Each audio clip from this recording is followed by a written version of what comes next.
안녕하세요. 이번 시간에는 세율학과 이슬람 세력의 충돌, 십자군 전쟁에 대해서 살펴보도록 하겠습니다. 선생님이 지난 시간에 교황의 세력이 굉장히 세졌다. 그리고 그거를 보여주는 사건이 카누사의 굴욕이 있었다고 했죠. 네, 그렇게 세진 교황은 결국 이슬람 세력과 전쟁을 일으키는데 그게 십자군 전쟁입니다. 십자군 전쟁은 거의 170년 정도 계속됐다고 했는데요. 이렇게 길고 지루한 전쟁이 왜 일어나게 됐는지, 그리고 십자군 전쟁의 결과 어떤 일이 또 서유럽에서 발생하게 됐는지 알아보도록 하겠습니다. 네, 여러분 혹시 영화 중에 킹덤 오브 헤븐이라는 영화를 아시는지 모르겠는데요. 선생님은 개인적으로 이 영화를 굉장히 재밌게 보았습니다. 킹덤 오브 헤븐은 십자군 전쟁을 배경으로 해서 당시 있었던 예루살렘 왕국의 그 왕과 또 이슬람 세력의 어떤 전투를 다루고 있는 그런 영화입니다. 보시면 이제 주인공이 여기 있고요. 그리고 주인공이 또 사랑에 빠지는 여인이 여기 있습니다. 이 영화에서는 십자군 전쟁의 전투 장면을 잘 묘사하고 있는데요. 지금 여기 이렇게 십자가 들고 있죠. 십자가 들고 이렇게 그 십자가로 방패를 만들어서 싸우고 있는 이런 사람들이 바로 십자군이라고 볼 수 있습니다. 크리스트교 세력이고요. 그리고 그에 대항해서 있는 여기 이슬람 세력의 모습이고 이쪽에 있는 사람이 살라딘이에요. 살라딘. 뭐 원어로는 좀 다를 것 같은데 우리한테는 이제 살라딘이라고 알려져 있는데 이슬람 세력을 지켜낸 그런 또 유명한 장수로서 인정받는 또 분입니다. 십자군 전쟁이 일어나게 된 이유는 일단 교황은 황제를 도와 내가 황제보다 우위라는 걸 보여주고 싶다라고 했어요. 그러니까 교황권이 내가 더 세다는 것을 보여주고자 하는 그런 목적이 있었고요. 왕과 영주는 더 넓은 땅을 손에 넣기 위해서 그리고 전쟁을 통해서 용기를 뽐내고 어떤 부와 명예를 얻기 위해서 기사들은 참여를 하게 됐죠. 그리고 상인들 같은 경우에는 이 원정을 통해서 물건을 많이 팔 수 있을 거라고 생각을 했고요. 그리고 농민들은 힘든 농사에서 벗어날 수 있는 기회라고 생각해서 제각기 다른 이유로 이 십자군 전쟁에 참여를 하게 됩니다. 그러다 보니까 이 십자군 전쟁의 원래 목표는 이슬람 세력으로부터 그리스도교 성지를 탈환하자는 거였는데 점점 이 전쟁이 양상이 좀 변질이 돼요. 그래서 나중에는 상업적인 모습까지 띠면서 실제 십자군 전쟁에서 1차 전쟁에서만 이 십자군이 승리를 하고 나머지는 모두 패배를 하게 됩니다. 그리고 이 살라딘은 또 이슬람 세력의 영웅으로 인정을 받게 되는데요. 이번 시간에 이 십자군 전쟁에 대해서 좀 더 자세히 알아보도록 하겠습니다. 먼저 십자군 전쟁의 전후 역사를 살펴보면요. 일단 카노사의 굴욕 기억나시죠? 지난 시간에 이것은 이제 교황이 황제보다 더 위에 있다라는 것을 보여주는 사건이었죠. 그리고 이 카노사의 굴욕의 결과 보름스 협약을 맺는데 이것은 이제 교황이 성직자 임명권을 갖는 거예요. 이런 걸로 이제 카노사의 굴욕이 마무리됐고요. 그리고 이제 십자군 전쟁은 이 교황이 좀 종교 회의를 통해서 일으킨 그런 전쟁이라고 볼 수 있습니다. 근데 이 십자군 전쟁의 결과는 패배예요. 크리스교의 패배예요. 그러다 보니까 이 전쟁에 참여한 교황이라든지 기사의 세력이 많이 약화되고요. 왕권은 오히려 강화가 됩니다. 왜냐하면 교황의 권위가 낮아지면 교황과 왕은 좀 경쟁 관계가 있기 때문에 자연스럽게 왕의 권위가 올라가게 돼요. 그러면서 이제 근대 국가가 탄생할 수 있는 배경이 만들어집니다. 이 왕권이 좀 교황보다 높다라는 것을 보여주는 사건이 아비뇽 유수인데요. 이 왕이 교황을 자기 밑에 두기 위해서 프랑스의 아비뇽으로 교황을 옮기게 하는 거죠. 당연히 이제 교황청도 옮겨졌고요. 근데 이 과정에서 아비뇽과 로마의 교황이 각각 뽑히게 되면서 교회의 대분열도 발생을 하게 됩니다. 그 이후에는 100년 전쟁, 이 100년 전쟁은 영국과 프랑스가 싸운 거예요. 100년 동안 싸웠다라고 해서 100년 전쟁인데 100년 내내 싸운 거 아니고 일이 있으면 잠깐 쉬었다가 또 계속해서 총 기간 합쳐보면 100년 동안 싸운 게 되고 장미 전쟁은 영국의 귀족들이 싸운 거예요. 어쨌든 이런 전쟁을 통해서 귀족의 세력이 약화되고 오히려 왕의 세력이 굉장히 강화가 되게 됩니다. 그래서 이제 왕의 세력이 점점 커지는 그런 과정을 볼 수 있고요. 그리고 도시가 이제 성장을 하게 되고, 이제 화폐가 이제 많이 사용이 되게 돼요. 화폐 경제가 발생을 하게 되는데, 이때 흑사병이라는 병이 돌게 됩니다. 이 흑사병으로 사람들이 굉장히 많이 죽거든요. 그래서, 결국 이제 농민들의 어떤 지위가 상당히 많이 올라가고요. 왜냐면 일할 사람 구하는 게 당시 쉽지 않았거든요. 네, 그러면서 이 농민들이 화폐로 대신 돈을 내고 영주로부터 벗어나는 그런 사례가 되게 많아져요. 그래서 결국 장원이 해체되게 됩니다.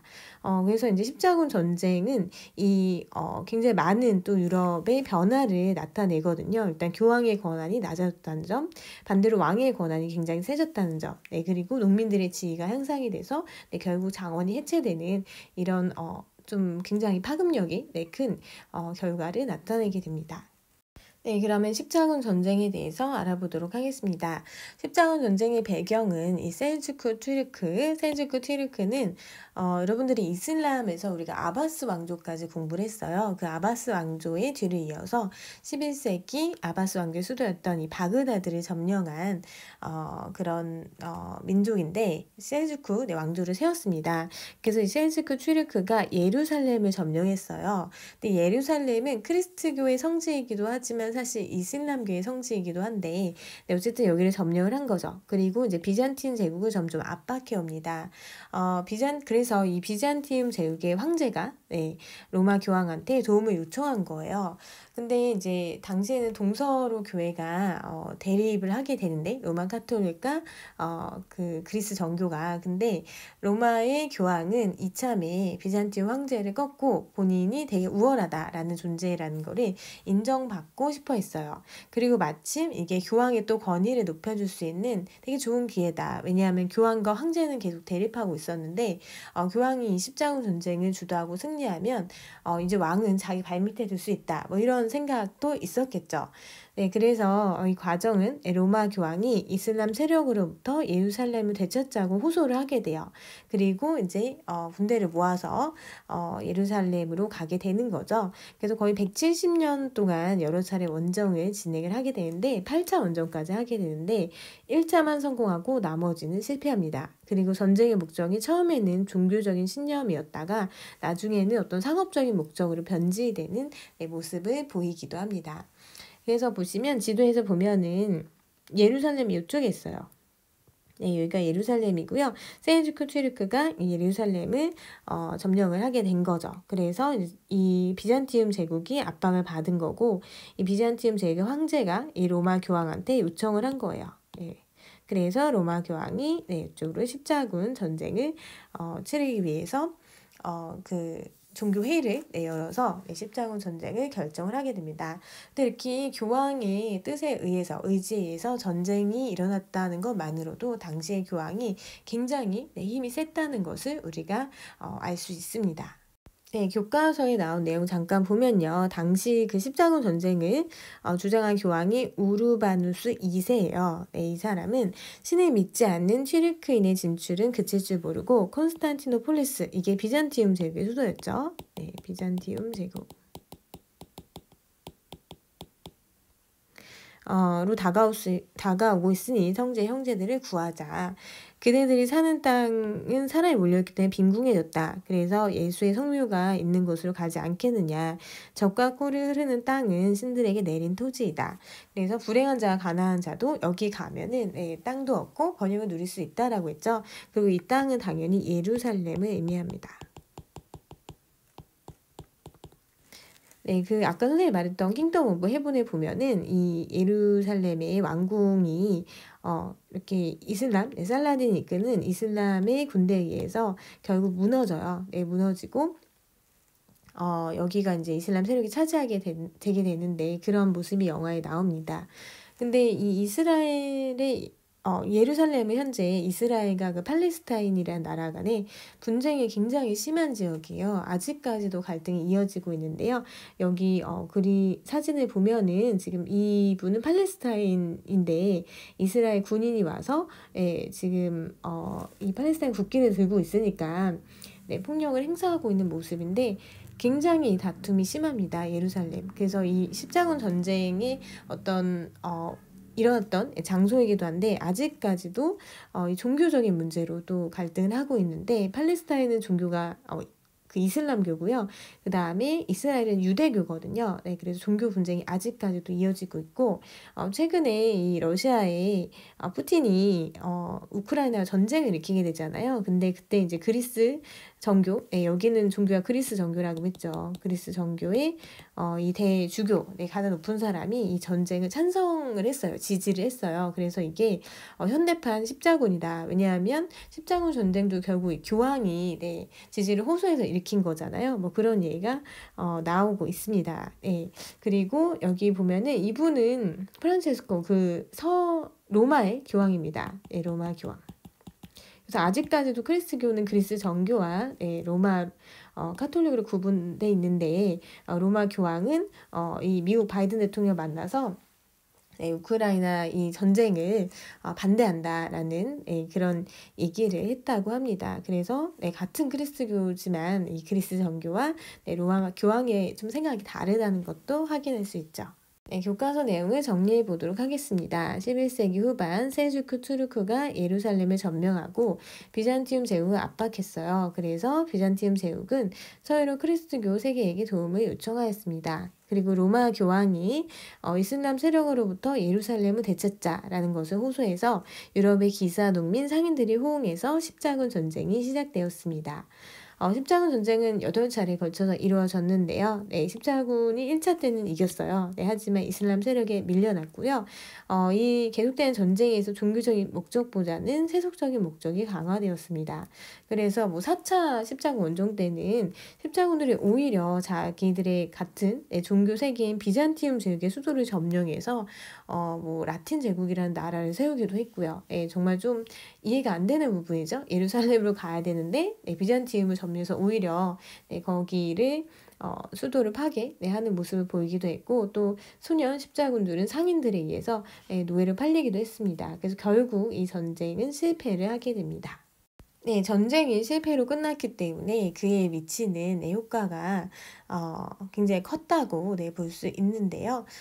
일단 교황권이 쇠퇴를 하게 돼요. 당연한 얘기겠죠. 이 전쟁이 패배했기 때문에 이 전쟁을 하자고 주장한 교황의 힘이 약해졌습니다. 그리고 그 다음에 기사의 세력도 약화됐어요. 기사들이 이 전쟁에 참여를 하게 됐는데 전쟁에서 졌기 때문에 역시 기사의 세력도 약해지고 또 봉건 영주들의 세력도 또 되게 약해져요. 왜냐하면 영주들도 이 전쟁하기 위해서 사실 가는데 돈도 되게 많이 들고 무기도 구매해야 되고 해서 재산을 바쳐서 이 전쟁에 참여를 했는데 영주들은 자기가 승리하면 더 큰 이익을 얻을 수 있을 거다라고 했지만 이 전쟁을 피하면서 굉장히 빚도 많이 지게 되고 빈털터리가 되는 경우도 많았다고 합니다. 그리고 이제 왕의 권한은 좀 반대로 강화가 돼요. 아무래도 교황과 경쟁 관계에 있었는데 교황의 권한이 약해지다 보니까 이 왕의 힘이 좀 세지게 되는데요. 아비뇽 유수, 그러니까 이 왕의 힘이 세지는 거는 이렇게 이해하면 될 것 같아요. 이 십자군 전쟁을 치르면서 이슬람 세력이 사용하는 그 대포라든지 화약 이런 무기가 좀 들어오게 되는데 이런 무기가 있으면 기사는 사실 힘을 쓸 수가 없어요. 그래서 이제 왕을 중심으로 해서 이제 상비군, 항상 이제 군대, 이 나라를 지키는 군대가 필요로 하게 되거든요. 그런 목적에서 왕권의 권한이 좀 강화되고 이제 아비뇽 유수라고 해서 아까 선생님 설명했지만 그 교황이 왕에게 감금당하는 거죠. 그래서 유수는 가둔다라는 뜻인데 왕과 귀족들이 교황을 돌려보내지 않고 프랑스의 아비뇽에 가둔 거예요. 그리고 로마 아비뇽에서 각각 교황이 선출이 되면서 교회의 대분열이 발생을 하게 됩니다. 그러니까 교회의 힘이 좀 약해졌다는 거를 알 수가 있죠. 그리고 백년 전쟁과 장미 전쟁이 발생을 하게 되는데 백년 전쟁은 영국과 프랑스가 싸운 거고요. 근데 이 전쟁은 처음에는 영국이 되게 유리해 보였어요. 영국이 많이 이겼는데 프랑스의 잔다르크라는 어린 소녀가 등장을 해서 이 전쟁의 양상이 바뀌게 되고 결국 프랑스의 승리로 끝나게 됩니다. 그래서 당시에는 이제 프랑스 영토에 영국이 갖고 있는 땅이 되게 많았어요. 왜냐하면 그 중세 여러분 봉건 사회라고 했죠. 그 영주에 의해서 장원 체제로 운영이 됐기 때문에 영국 영주들이 되게 많았던 거예요. 프랑스 땅에. 예, 근데 이 전쟁을 통해서 이제 프랑스가 온전히 자신의 땅을 차지하고 어떤 프랑스 국민의식 이런 게 확립되는 계기가 됩니다. 장미 전쟁은 이 영국의 전쟁에 졌잖아요. 그래서 이 책임을 갖고 서로 싸운 거예요. 예, 영국 귀족들끼리. 네, 영국 귀족들끼리 싸워요. 그래서 싸워서 이제 결국 승패가 결정이 되긴 하지만 문제는 이 싸우는 과정에서 귀족들이 다 많이 피해를 입고 죽었다는 거죠. 그래서 이 전쟁의 결과 결국 귀족의 세력은 약화가 되고 왕이 이 전쟁의 최후의 승자가 되게 됩니다. 그래서 왕권이 점점 강화되는 모습을 보이게 되고요. 그 다음에 도시가 성장을 하게 되는데 그 지중해를 중심으로 무역이 발달하게 돼요. 이렇게 십자군 원정을 가게 되면서 지중해를 거치거든요. 그러다 보니까 교류가 활발해지고 그러면서 도시가 발달하게 되고 이 도시가 점점 발달하게 되면서 이제 영주로부터 자치권을 획득하는 그런 모습이 보입니다. 즉 이제 길드라는 당시 이 길드라는 그 상업과 수공업 조합이 생겨나면서 변화가 나타나기 시작하는데요. 그러니까 상인들끼리 모이는 거예요. 그래서 이제 자기네들끼리 힘을 발휘해서 시장도 생기게 되고 여기 보면 길드 조직된다고 나와 있네요.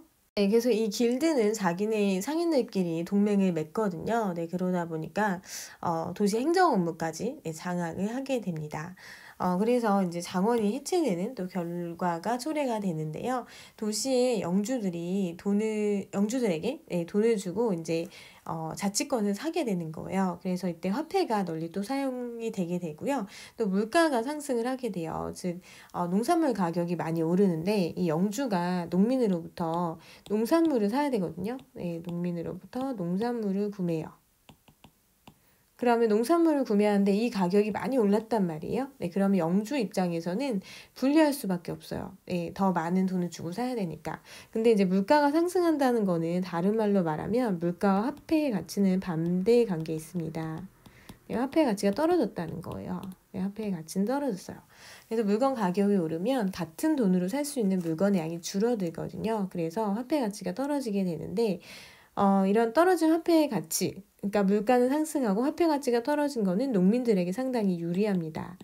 그래서 이 농민들이 그 화폐를 쓰고 이제 농노들이 돈을 주고 자유를 사서 영주한테 돈 주고 이제 떠난 거예요. 근데 영주는 또 당시 상황이 안 좋았다 그랬죠. 십자군 전쟁에 참여하면서 좀 타격이 있었다고 했죠. 그래서 이런 돈을 받고 농노 풀어주고 그러면서 장원 경제가 점점 흔들리게 됩니다. 그 와중에 흑사병도 유행을 하게 돼요. 이게 한 14세기 중엽에 유럽 전역에 흑사병이 돌게 되는데 이 흑사병으로 인해서 3분의 1이 목숨을 잃게 됩니다. 그래서 이때 농민들의 노동력이 부족해져서 농민들의 임금이 더욱 상승하게 되고 농민의 지위가 향상이 됩니다. 그래서 장원은 결국 붕괴된다. 그리고 장원이 붕괴되면서 이제 중앙 집권 국가, 왕이 중심이 되는 그런 국가가 등장하기 시작합니다. 흑사병이 뭔지 살펴볼게요. 이거는 패스트균에 의해서 발생하는 전염병인데요. 물론 그 전에도 흑사병이 있었지만 이 중세에 도시가 형성이 되고 하면서 더 빠르게 퍼져 나갔습니다. 14세기 중엽에 유럽 전역에 펴졌고요. 100년 주기로 유행을 했는데 이 병으로 해서 인구가 크게 줄어들었습니다. 그래서 유행 초기에는 짧은 기간만 해도 3분의 1, 그러니까 전체 인구의 3분의 1이 희생됐다는 거는 엄청난 결과를 초래했다는 걸 알 수 있죠. 흑사병은 이렇게 죽으면서 피부 말단이 이렇게 검은 반점이 생기는데요. 그래서 이게 굉장히 또 공포를 유발했다고 해요. 그리고 흑사병이 유행하는 이런 도시의 모습인데 죽은 사람들이 굉장히 많습니다. 많은 사람들이 죽었고요. 영국의 잉글랜드의 경우를 보면은 이 흑사병 이후에 영국의 인구가 확 줄었다는 거 알 수 있죠. 흑사병을 기점으로 해서 그리고 오히려 소득은 늘어나요. 왜냐하면 그 임금이 올라간다 그랬죠. 노동력이 부족하니까 일할 사람을 쓰기 위해서는 더 많은 돈을 줘야 되는 거예요. 그러면서 이제 화폐 경제 발달하게 되고 그 농노들이 영주한테 돈을 주고 자유를 얻음으로써 결국 장원제가 붕괴되는 그런 결과를 초래하게 됩니다. 네, 이분의 내용을 교과서로 정리해 보도록 하겠습니다. 네, 십자군 전쟁은 실패했어요. 네, 그래서 전쟁에 참여한 유럽의 제후와 기사 세력은 타격을 입었고 교황의 권위도 추락했습니다. 그 사이에서 왕권은 강화됐어요. 그래서 프랑스 왕은 특히 강력해진 왕권을 바탕으로 교황청을 프랑스 아비뇽으로 옮기기도 했어요. 이게 아비뇽 유수고요. 네, 현재 아비뇽에 가보면 그 교황청에 옛날 터가 남아 있습니다. 그리고 이 교황이 오면서 그 당시 이제 교회에서 크리스트교 로마 가톨릭에서는 뭐 종교 의식을 할 때 꼭 와인이 필요했거든요. 와인을 예수의 피라고 봤기 때문에 그래서 이 주변에 와인을 재배하기 시작해요. 그래서 아직도 그 교황의 와인이라고 해서 이 아비뇽 지역에서 생산된 와인이 현재도 판매가 되고 있습니다. 그래서 좀 와인이랑도 와인의 발달과도 이게 관련이 있는데 교황청은 다시 어쨌든 로마로 돌아는 갔지만 로마와 아비뇽에서 각기 교황이 선출되면서 교황권이 더욱 추락을 하게 됩니다. 이것을 교회의 대분열이라고 부르고요.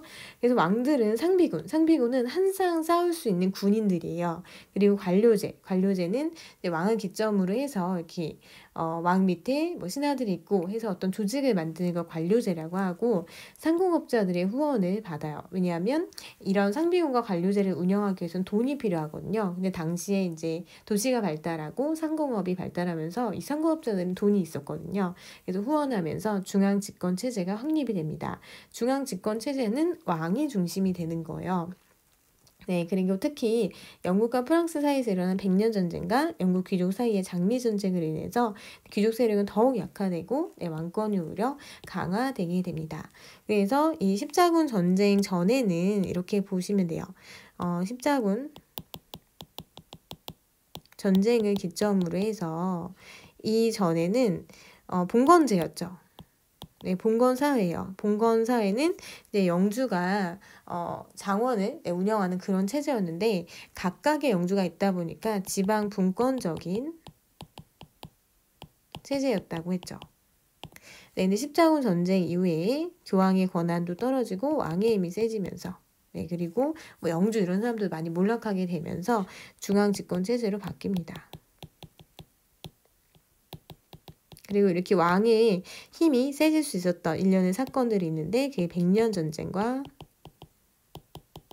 장미 전쟁입니다. 네, 계속 정리해 보도록 하겠습니다. 네, 지중해를 중심으로 무역이 발달을 하게 되고요. 도시 발달했고 그래서 도시는 왕과 영주에게 자치권을 얻어서 독자적인 세력으로 성장을 하게 됩니다. 또 상업이 부활하면서 화폐 경제가 확산이 되게 되고 그 농민들은 현물이나 화폐로 지대를 납부하게 되면서 영주로부터 벗어나게 돼요. 네, 그리고 화폐로 지대 납부, 그리고 곡물 가격이 상승해서 화폐 가치가 떨어지면서 농민들은 훨씬 유리해지죠. 영주들은 불리해지고요. 그리고 14세기 중엽에는 흑사병이 창궐하게 돼서 인구가 3분의 1 정도로 줄어듭니다.